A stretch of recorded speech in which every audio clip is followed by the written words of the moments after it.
Halo, assalamualaikum warahmatullahi wabarakatuh. Selamat malam, teman-teman mahasiswa Stikom. Bertemu lagi dengan saya, Galuh Aninditya, di mata kuliah budgeting. Untuk minggu ini kita sudah memasuki minggu ketujuh, dan pembahasannya itu terkait anggaran bahan baku ataupun persediaan. Sebelum kita memulai perkuliahan pada malam hari ini, marilah kita berdoa terlebih dahulu sesuai dengan keyakinan kita masing-masing agar perkuliahannya bisa lancar dan apa yang saya sampaikan kalian bisa memahaminya dengan baik. Baik, berdoa dimulai.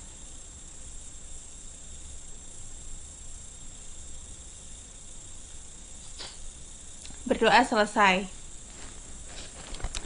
Baik, bagaimana kabarnya teman-teman? Semoga kalian baik-baik saja ya teman-teman ya. Sebelumnya saya mau mohon maaf apabila selama ini saya membuat video terkait perkuliahannya, karena pada jam untuk kuliah ini dimulai itu di rumah saya, karena rumah saya itu dekat masjid. Terlalu berisik karena ada acara di setiap malamnya pada jam-jam tersebut begitu. Oleh karena itu saya membuat video pembelajarannya begitu. Kemudian selanjutnya terkait apabila saya mengajar di jam malam, itu terkadang saya pernah mencoba untuk live tapi jaringannya itu buruk. Jadi untuk mensiasatinya, maka saya membuat video ini terkait pembelajaran kita begitu. Baik, langsung saja masuk ke materi. Pada minggu ini, minggu ketujuh, kita membahas terkait anggaran bahan baku ataupun persediaan.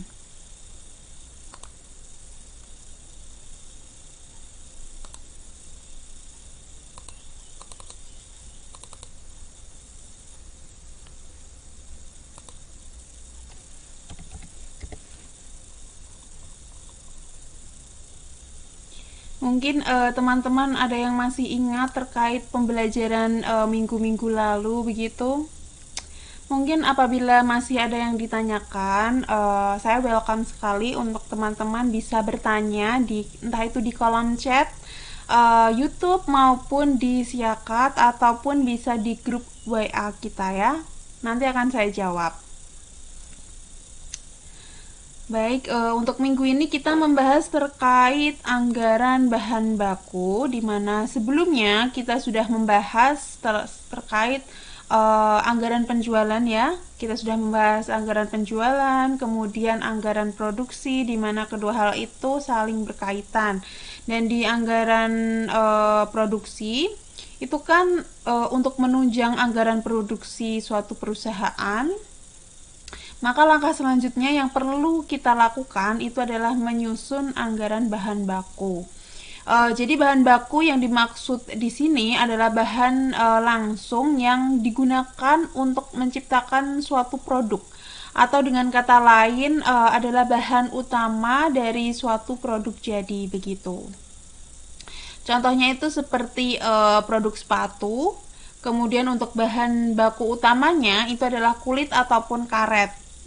Untuk produk buku, bahan bakunya itu adalah kertas begitu. Jadi untuk mempermudah kita mengucapkan, dapat kita katakan untuk anggaran bahan baku itu adalah bahan baku utama begitu.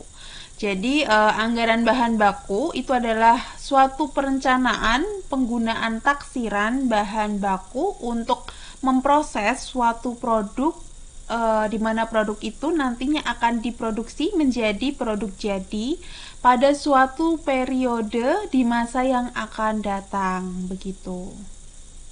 Jadi yang dibahas ini terkait bahan baku yang digunakan dalam proses produksi gitu ini.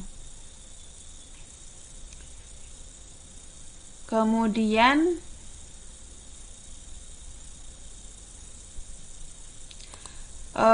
ada beberapa tujuan mengapa perusahaan itu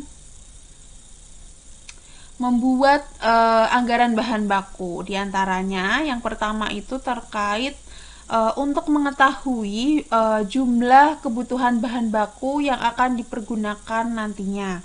Karena ini berkaitan dengan produksi, maka anggaran bahan baku ini adalah salah satu hal yang sangat riskan untuk dianggarkan ataupun untuk dibuat. Kemudian juga dapat digunakan sebagai mengestimasi jumlah pembelian bahan baku yang diperlukan. Jadi bahan baku ini sangat penting ya untuk kita estimasikan jumlahnya, karena hal ini berkaitan dengan pengeluaran biaya yang juga akan mempengaruhi keuntungan dari perusahaan begitu. Kemudian yang selanjutnya itu terkait sebagai dasar untuk mengestimasi kebutuhan dana yang diperlukan dalam pembelian bahan baku.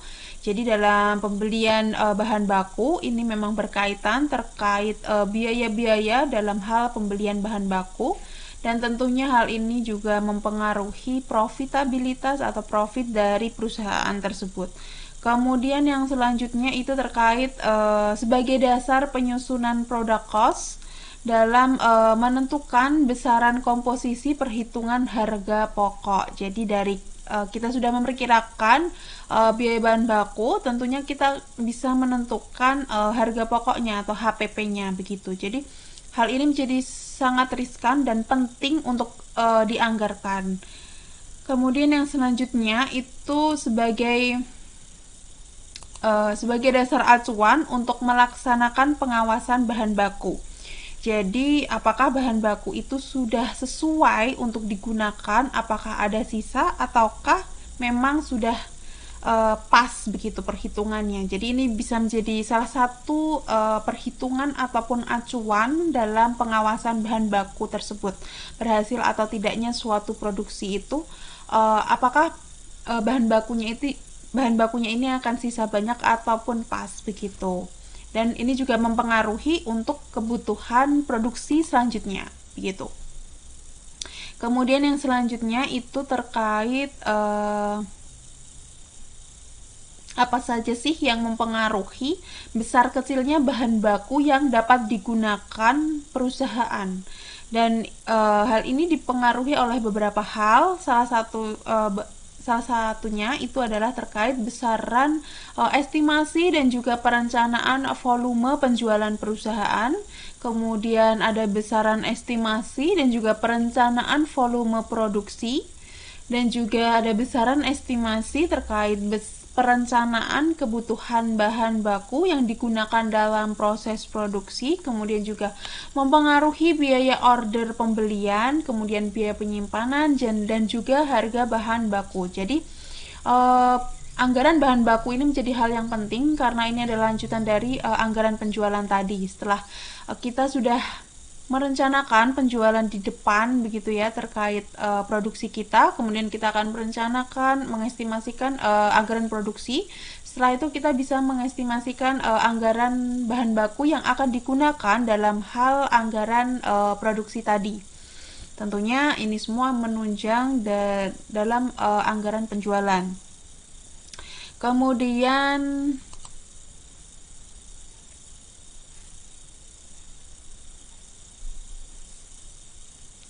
Kemudian ada 3 macam persediaan yang perlu diperhitungkan sebelum kita menyusun anggaran bahan baku. Yang pertama itu terkait persediaan bahan baku, kemudian persediaan dalam proses, dan juga persediaan barang jadi. Jadi kita sebelum menyusun anggaran bahan baku, kita memeriksa terlebih dahulu persediaan bahan baku kita sebelumnya itu berapa, kemudian persediaan dalam prosesnya tadi sebelumnya itu berapa, dan juga persediaan barang jadinya itu berapa, sehingga kedepannya kita bisa menyesuaikan sebenarnya berapa sih anggaran bahan baku yang semestinya dianggarkan untuk produksi pada periode tersebut begitu. Kemudian untuk menentukan tingkat perputaran persediaan, ini ada beberapa hal juga. Yang pertama itu terkait perputaran bahan baku, perputaran barang dalam proses baku, dan juga perputaran barang jadi baku. Jadi apakah perputarannya ini lancar, apakah benar bahan baku tersebut digunakan seoptimal ataupun semaksimal mungkin, apakah sudah habis bahan baku yang kemarin atau bagaimana. Ini juga perlu dilihat terlebih dahulu bagaimana persediaan perputaran persediaannya begitu. Kemudian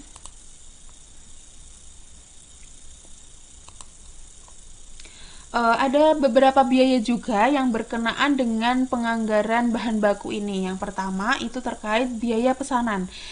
Biaya pesanan ini merupakan suatu biaya yang timbul akibat pemesanan barang. Jadi seperti biaya proses pemesanan bahan baku, biaya pengiriman pesanan, biaya penerimaan bahan baku yang dipesan, dan juga biaya untuk memproses pembayaran bahan baku yang dibeli. Jadi untuk perusahaan-perusahaan besar yang sudah kontinu dalam memproduksi suatu produk, biasanya dia sudah mempunyai jaringan ataupun channel dalam memperoleh bahan baku, dan bahan baku ini diperoleh dengan memesan, dan dalam proses pemesanannya ini ada beberapa biaya yang harus dikeluarkan terkait pemesanan bahan baku tersebut yang harus diperhatikan oleh perusahaan dalam menganggarkan bahan baku tersebut. Kemudian ada biaya selanjutnya itu terkait biaya penyimpanan. Jadi biaya penyimpanan ini merupakan biaya yang timbul akibat penyimpanan barang. Misalnya biaya sewa gedung, biaya untuk mengelola bahan baku, di mana biaya ini menimbang dan juga menghitung dalam hal pengelolaannya. Kemudian juga biaya pemeliharaan dan juga penyelamatan bahan baku. Ini terkait mungkin ada hal-hal yang tidak diinginkan, apakah ada bencana dalam proses transportasinya atau bagaimana. Ini juga akan menimbulkan biaya-biaya lainnya. Kemudian juga ada biaya asuransi barang apabila terjadi kerusakan dalam hal pengiriman ataupun bagaimana begitu, dan lain sebagainya.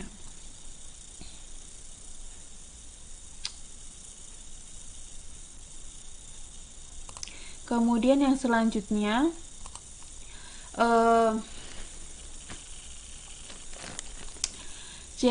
untuk memperlancar dalam proses produksi, perusahaan itu biasanya perlu untuk menentukan kapan waktu pemesanan bahan baku itu harus dilakukan. Kemudian kenapa hal itu dilakukan? Tentunya agar bahan baku itu dapat datang tepat waktu pada waktunya, sehingga bahan baku tersebut dapat dipergunakan secara kontinu dan tidak ada kendala yang menunggu begitu. Jadi apalagi jika menunggunya itu terlalu lama, maka akan menghambat proses produksinya, dan apabila proses produksinya terhambat, maka proses jual belinya pun juga akan terhambat. Karena apabila terjadi keterlambatan, tentu akan menimbulkan stock out cost atau biaya yang timbul akibat terjadinya persediaan yang lebih kecil daripada jumlah yang seharusnya diperlukan. Dan sebaliknya, jika bahan baku tersebut datang lebih awal, itu juga akan berdampak tidak baik bagi perusahaan, karena akan ada extra carrying cost, yaitu biaya yang timbul sebagai biaya pemeliharaan bahan baku yang dikeluarkan oleh perusahaan akibat datangnya bahan baku yang lebih awal atau lebih cepat. Jadi dalam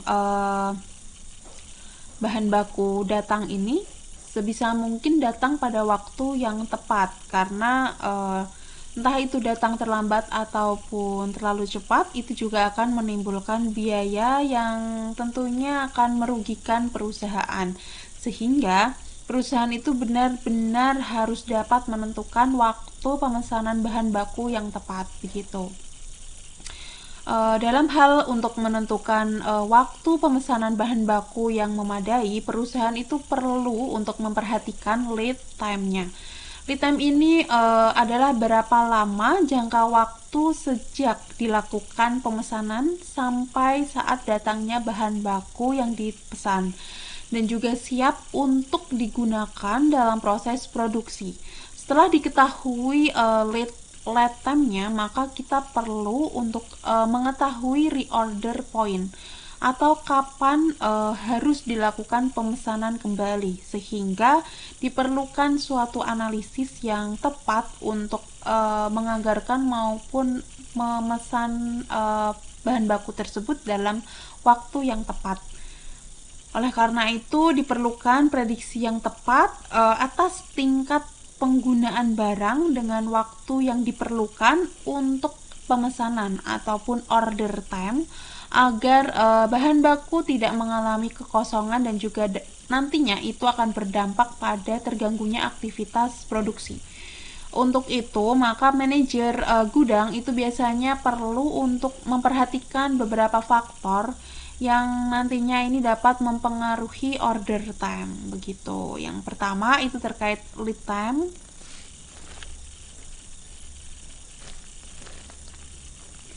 Jadi lead time ini adalah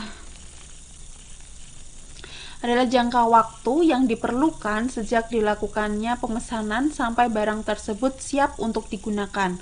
Dimana untuk mendapatkan probabilitas dari lead time ini perlu dilakukan pengamatan data historis. Jadi data tahun-tahun sebelumnya atau bulan-bulan sebelumnya ini menjadi salah satu acuan untuk menentukan kapan waktu yang tepat dalam pemesanannya.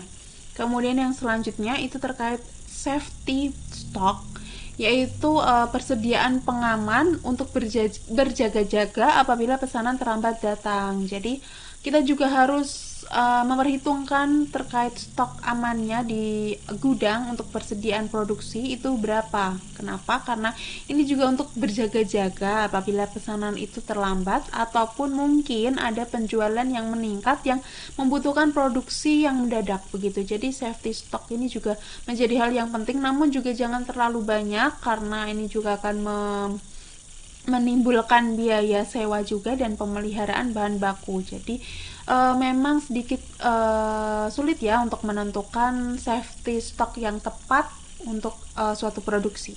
Kemudian yang selanjutnya itu tingkat penggunaan pembelian. Jadi ini juga menjadi hal yang perlu diperhatikan dalam hal order time juga ya.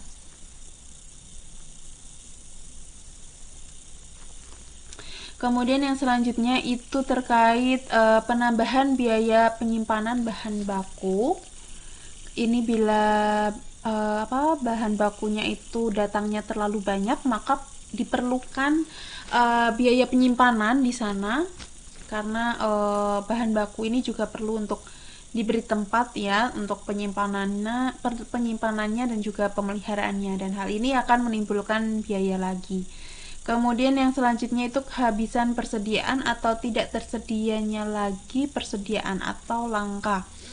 Jadi order time ini juga menjadi penting bila persediaan yang kita butuhkan ataupun persediaan yang ada di gudang itu habis dan kebetulan bahan baku tersebut ternyata langka. Ini juga menjadi salah satu hal yang menjadi problem ya bagi perusahaan dalam memproduksi suatu produk begitu. Kemudian juga yang selanjutnya itu kehilangan pelanggan atau berubah ke produk kompetitor lain. Ini juga menjadi salah satu tantangan ya, karena adanya kompetitor ini kan memang di luar kendali kita. Dan untuk kehilangan pelanggan ini saya rasa masih bisa dibantu di bidang pemasarannya. Mungkin bisa mentargetkan atau membuat strategi-strategi lain atau diubah dalam hal promosinya, yang dimana produk-produk yang kita produksi sebisa mungkin itu bisa keluar begitu.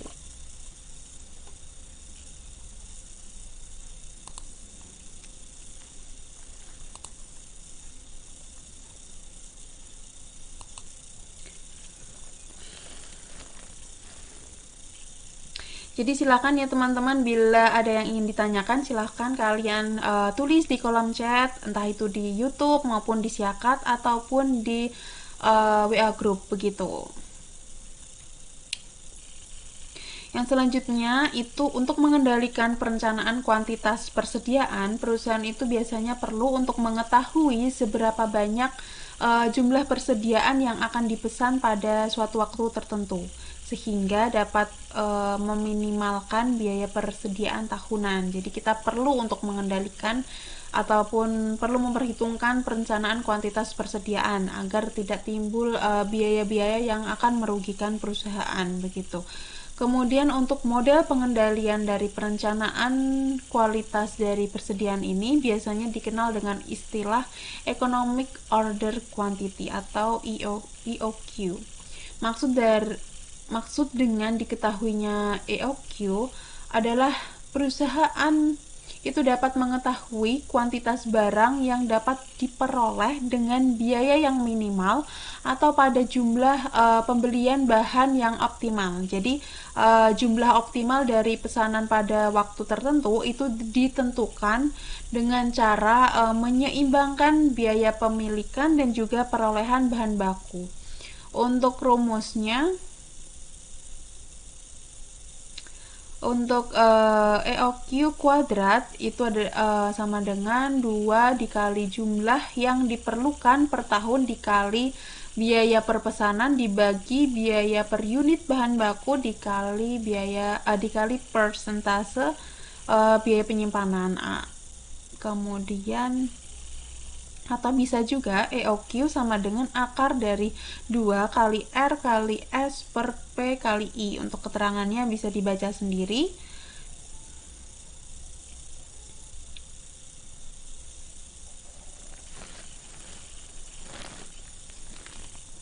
Jadi rumus economic order quantity itu dapat digunakan dengan syarat apabila kebutuhan perusahaan terhadap bahan baku itu relatif stabil, kemudian harga beli bahan baku itu konstan atau tidak berfluktuasi, kemudian bahan selalu tersedia di pasar jadi tidak langka, kemudian bahan yang dipesan itu tidak terikat dengan bahan lain atau bukan bahan substitusi gitu.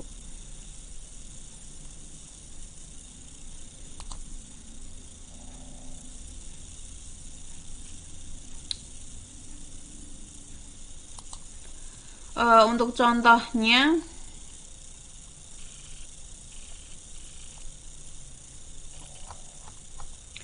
jadi jika CV Gava Media itu memperkirakan penggunaan bahan baku per tahunnya sebanyak 4.500 unit dengan harga beli 20.000 rupiah per unit dan biaya sekali pesan itu 3 juta dan persentase biaya penyimpanan itu 15%. Jika lead time atau waktu tunggu pemesanan barang yaitu lamanya jangka waktu order barang hingga sampai ke gudang itu memakan waktu 10 hari, di mana 1 tahun yang dipakai itu 360 hari, dan kebijakan safety stock untuk mengantisipasi keterlambatan bongkar muat di pelabuhan itu adalah 150 unit, maka diminta untuk menghitung yang pertama adalah jumlah pembelian bahan baku yang paling optimal yaitu economic order quantity, kemudian pada jumlah berapa unit perusahaan tersebut harus dilakukan pemesanan kembali atau reorder point. Jadi yang pertama itu terkait mencari jumlah pembelian bahan baku yang paling optimal, itu jumlahnya berapa. Itu tinggal kita masukkan saja pada rumus sehingga diketahui bahwa jumlah dari pembelian bahan baku yang paling optimal itu adalah 3.000 unit per sekali pesan. Kemudian untuk reorder point-nya, jadi dari pembelian bahan baku per hari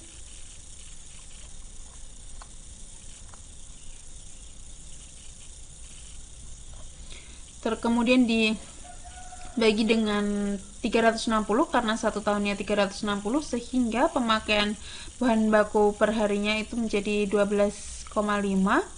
Kemudian apabila lead time-nya itu 10 hari, maka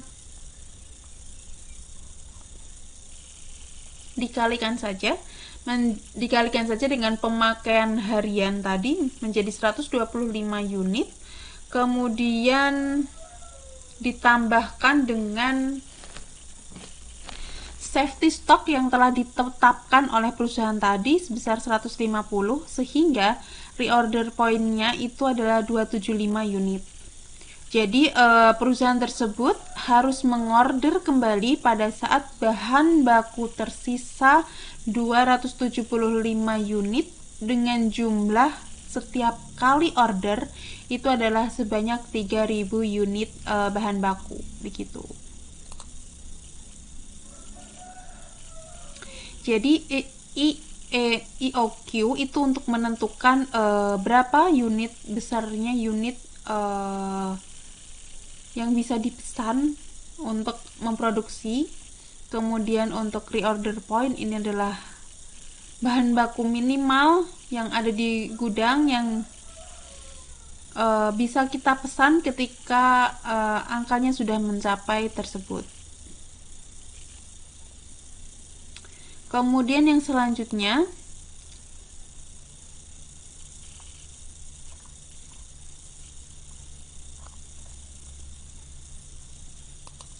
ini sebetulnya hampir sama seperti yang simulasi yang pertama tadi, tinggal dimasukkan saja dengan rumus.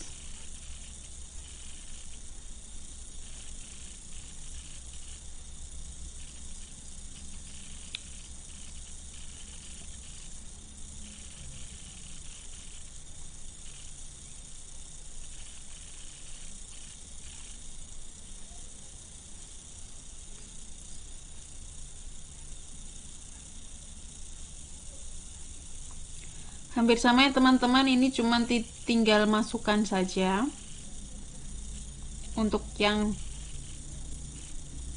simulasi ketiga ya. Untuk simulasi yang ketiga itu CV Gava Media memperkirakan kebutuhan bahan baku sebanyak per tahunnya itu adalah 2500 dim kertas.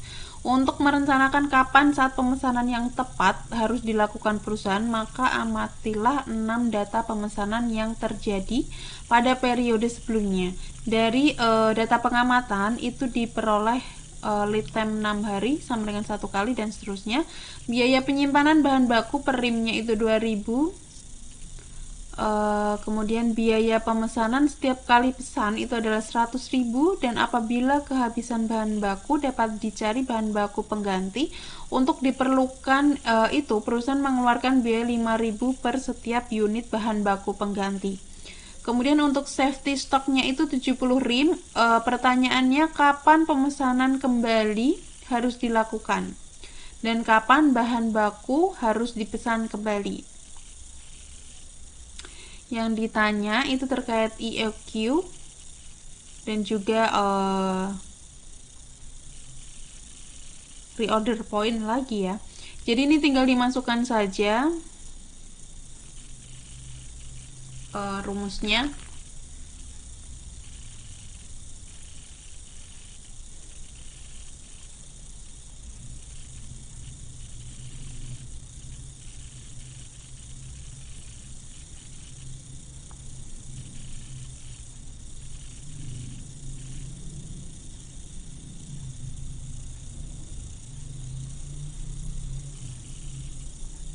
Tinggal kalian masukkan saja ya satu persatu.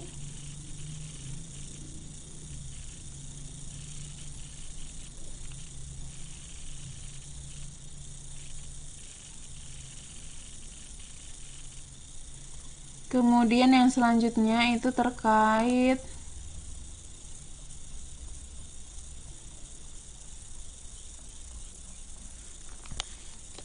stock out cost. Untuk stock out cost ini merupakan biaya bahan baku yang timbul dikarenakan bahan baku yang dipesan itu datang terlambat, sehingga perusahaan itu harus mengeluarkan biaya tambahan akibat keterlambatan tersebut.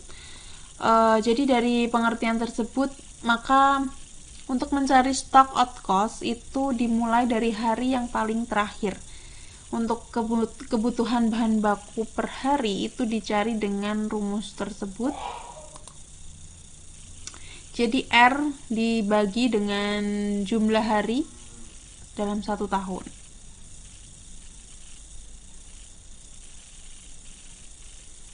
Ini lanjutannya tadi dari simulasi ketiga.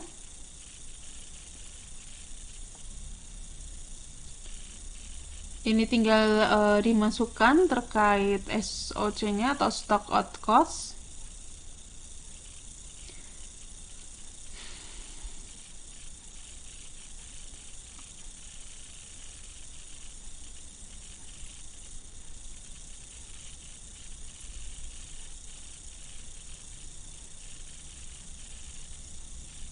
Kemudian ini untuk recapnya dari extra carrying cost dan juga stock out cost.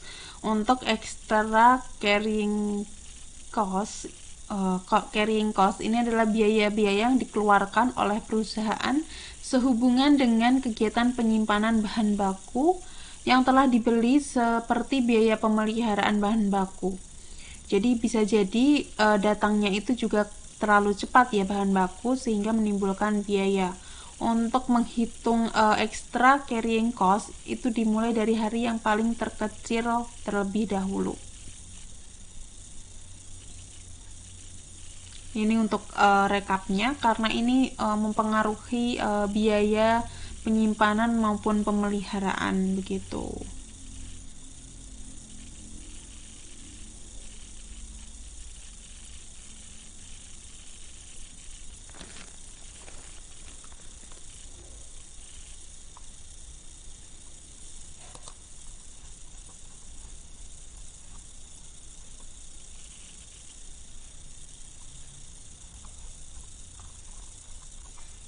Kemudian yang selanjutnya ini terkait persediaan model just in time dan juga model tradisional. Jadi dalam mengelola persediaan di perusahaan, entah itu industri maupun manufaktur, itu ada dua model. Yang pertama itu adalah model tradisional, di mana perusahaan itu menempatkan pemasok sebagai mitra bisnis sementara, dan juga ada model kedua yaitu just in time, yaitu perusahaan menganggap bahwa pemasok itu sebagai bagian dari keluarga perusahaan atau sebagai mitra bisnis sejati. Jadi mereka itu tahu kapan waktu jadwal pengiriman barang dengan tanpa harus diminta ataupun ditelepon terlebih dahulu. Jadi mereka itu sudah menjadi salah satu bagian dari perusahaan tersebut untuk membantu supply terkait bahan baku.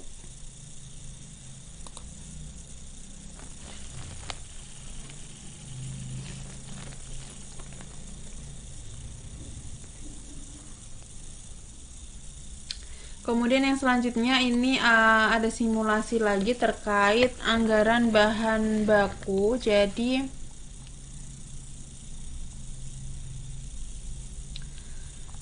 Jadi CV Gava Media ini merupakan perusahaan percetakan yang berkedudukan di Jogja. Kemudian pada akhir 2019 perusahaan ini merencanakan untuk memproduksi 3 jenis percetakan pada tahun 2020 mendatang. Kemudian percetakan buku ekonomi mikro atau EM ini sebanyak 840 unit, kemudian 659 unit untuk pengantar manajemen atau PM, dan juga 440 unit buku penganggaran perusahaan atau PP. Kemudian data yang diperkirakan untuk persediaan itu adalah sebagai berikut. Jadi diketahui untuk persediaan penjualan, perkiraan penjualan dan juga persediaannya dari jumlahnya tadi buku ekonomi mikro, pengantar manajemen dan juga penganggaran perusahaan jumlahnya sekian. Kemudian untuk harganya per unit itu sekian. Kemudian persediaan awal adanya ini dan juga persediaan akhir adalah ini rekapnya. Kemudian untuk standar usage rate yang digunakan bahan-bahannya itu ada tinta, lem dan juga kertas. Untuk satuan unit, gram, rim, ini disesuaikan jumlahnya. Untuk ekonomi mikro membutuhkan 1 unit tinta, kemudian untuk pengantar manajemen dibutuhkan 4 unit tinta dan seterusnya. Kemudian untuk lem itu juga dibutuhkan 3 gram untuk ekonomi mikro, 1 gram pengantar manajemen, dan 2 gram untuk pengantar penganggaran perusahaan. Kemudian untuk kertasnya ini juga dibutuhkan untuk ekonomi mikro ini 1 rim, untuk pengantar manajemennya itu 2 rim, dan seterusnya. Untuk jumlah persediaan dan harga itu di gudang itu diketahui persediaannya di awal itu ada tinta, lem, kertas. Persediaan awalnya ada 75, 90 dan 80. Kemudian untuk persediaan akhirnya 50, 70, 100. Kemudian untuk harga per unitnya ini dikali harga per unitnya itu 40.000, 5.000 dan juga 30.000 per unitnya dari masing-masing bahan. Kemudian kita diminta untuk menganggarkan produksi masing-masing jenis buku tersebut. Kemudian kita juga membuat anggaran kebutuhan bahan baku yang diperlukan dan juga membuat anggaran pembelian bahan baku. Untuk penyelesaiannya yang pertama tadi diminta untuk membuat anggaran produksi. Kita masukkan terlebih dahulu buku-bukunya tadi ya, ada 3 item, ekonomi mikro, pengantar manajemen, dan juga penganggaran perusahaan. Tadi diketahui anggaran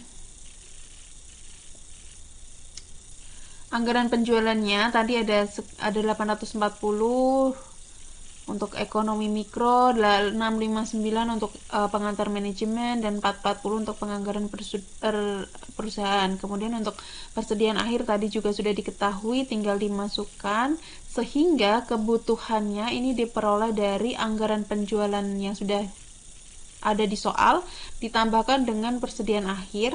Jadi kebutuhannya adalah 928, 745 dan juga 524. Kemudian tadi sudah diketahui persediaan awalnya, tinggal dimasukkan saja. Kemudian kita bisa menentukan anggaran produksi dari kebutuhan tadi dikurangi dengan persediaan awal.